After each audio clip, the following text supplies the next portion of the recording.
Husten in der Notaufnahme.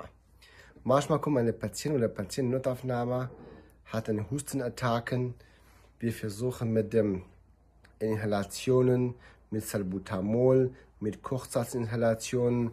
Manchmal versuchen wir sogar Morphin. Aber das hilft überhaupt nicht. In diesem Fall, das ist eine ernste Diagnose. Aber wie behandeln wir ganz akut? Wir sprechen nicht über die Diagnosen.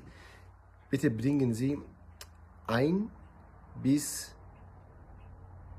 2%iger Lidocain, 2 Milliliter oder 2,5 Milliliter mischen in 2 oder 2 Milliliter Kochsalz und fangen Sie mit Inhalation an.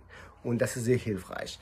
Bitte beachten Sie, dass Sie der Patient sagen, für 2 Stunden keine Essen, weil das Risiko für die Aspiration ist da.